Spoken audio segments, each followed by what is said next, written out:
Okay, so I don't know if any of you went to the art show that we had in the art department last month, but it's kind of tradition that if you win an award at the art show, they hang the paintings of the award winners in the theater for a year afterwards. I was one of the winners, and they went and put up my painting last Wednesday. On Thursday, I got a call saying, hey, come pick up your painting. We took it down because it's obscene. And so I had to go to the art department and pick up my painting.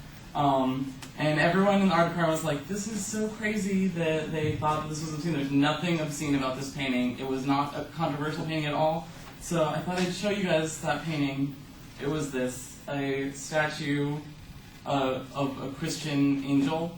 It happens to be nude, but that was not even part of the thing. So today I would like to talk to you about censorship. Censorship is defined as the suppression of speech or other communication which may be considered objectionable, harmful, sensitive, or inconvenient to the general body of people as determined by a government, media outlet, or other controlling body.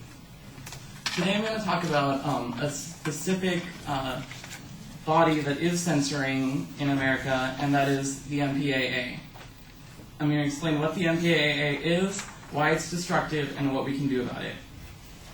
So the MPAA is the Motion Picture Association of America. It's defined on its own website as a trade organization representing the 6 big Hollywood studios. Those are Paramount, Sony, Walt Disney Studios, Warner Brothers, NBC, Universal, and Fox. Those are owned by Viacom, Comcast, Time Warner. Like everyone running the media is one of those.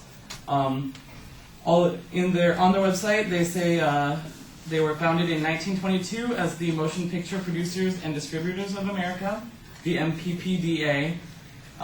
It advances the business interests of its members and administers the MPAA film rating system. The film rating system is the system that we all know as G, PG, PG-13, R, and NC-17. Originally, it was the Motion Picture Production Code was the industry standard of moral censorship. That was put in place in 1930 so that because they were afraid that the government was going to start censoring movies. So the film industry got together and decided they were going to put in their own code to govern themselves so they wouldn't have the government looking over them. It was known as the Hays Code. In 1968, they decided to repeal it because the Hays Code was very destructive. It was very, there was no sex allowed in movies, no profanity in any movies. There was just either you get your movie made or you don't. So they switched it out for this supposedly voluntary system that we now use in 1968. And the reason for that was they wanted for parents to be able to say, like, hey, I vaguely know what this movie is going to have in it, whether it's going to be nudity or violence, whether it's going to be appropriate for my kids. Totally valid point. So what are the problems with this system? We don't know who's doing it. They have a completely secret rating board that they will not release to the public. There was a documentary made in 2005 called This Film Is Not Yet Rated, which investigated who was doing the ratings. The MPAA suggests that their raters are parents of children between the ages of 5 and 17. What was found by the guy doing the documentary, Kirby Dick, was that many board members either have children 18 or over or have no children at all. On the MPAA's own website, they say that the board's raters receive no training and are deliberately chosen because of their lack of expertise in media literacy or child development, because they want regular people deciding the ratings. So the way the rating system works is you make a film, you send it to them, they tell you what it's rated, and then send it back to you. So if you're rated NC-17, you're screwed, because your distributor is not going to want to distribute the movie. Most studios won't even take it and won't pay you because you have to sign a contract saying what rating you're going to get. So you have to edit out scenes that the MPAA tells you will get lowered to an R rating or a PG-13 rating or whatever. So sex is generally treated as worse than violence, which I think is weird because as far as children are concerned, I would much prefer a child growing up to have sex someday than going out to shoot someone. But generally, there's never been a film that has been rated NC-17 for violence. There's no real standard as to what each film is going to be critiqued on. So, like, for example, Brokeback Mountain was given an R rating. I recently watched that movie and I decided to time the sex scenes in that movie. There's less than 1 minute of sex scene in that movie, and it was given an R rating. And even the main sex scene in that movie has no nudity. They keep most of their clothes on. So they are generally harsher on homosexual material than heterosexual material. Senior raters have direct contact with the studios in the form of meetings with studio personnel after the movie screenings, which they discuss edits to the films.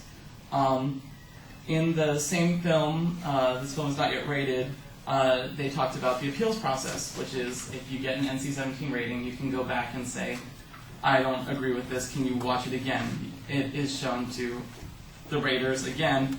And then what they found was that included on the appeals board are 2 members of the clergy, one Catholic and one Protestant, who may or may not have voting power because they asked one movie rater who said that yes, in the appeals process, the clergy do vote, and then one current who said they don't. So because the MPAA is a secret organization, they don't know, you can't really believe one or the other. The other problem is that because it's not a government regulation, it's a voluntary rating system. You could say, I'm not going to get this movie rated. You can't take them to court or anything because you're supplying it to them. If it was government regulated, then it would be subject to judicial review and it could be knocked down. But that can't happen. So what can we do about it? I'm going to quote George Bernard Shaw. All censorship exists to prevent anyone from challenging current conceptions and existing institutions. All progress is initiated by challenging current conceptions and executed by supplanting existing institutions. Consequently, the first condition of progress is the removal of censorship. So the way that we can do that is, if you're a parent, be an active parent. Don't just be lazy and look at what the film is rated by this arbitrary board. There are ways that you can find out. There's a website called kidsinmind.com where they will go and they will tell you, they'll rate sex from 1 to 10. They will tell you exactly what sex happened. Profanity, they'll say what words were used. If you find them objectionable, you don't have to take your kids. And then violence, what exactly is going on. So you can do it that way. If you don't want films censored, then there's also this really cool new website. It's called tug.com, where you can go and, say, I did this with the movie Shame. It was released this year. It was about a sex addict, so there was a lot of sex scenes that got rated NC-17. It wasn't playing anywhere in Orange County. So what you do is you go on Tug, you sign up saying, I want this movie brought to my area, and then you get 50 friends to buy tickets online, and then the movie theaters have agreed that if you get 50 friends to buy tickets, then they will do a screening of whatever movie you want. And so you can do that with any indie film or NC-17 film or whatever you want. So you're not restricted to the MPAA anymore. So that's why I think that the MPAA should be abolished.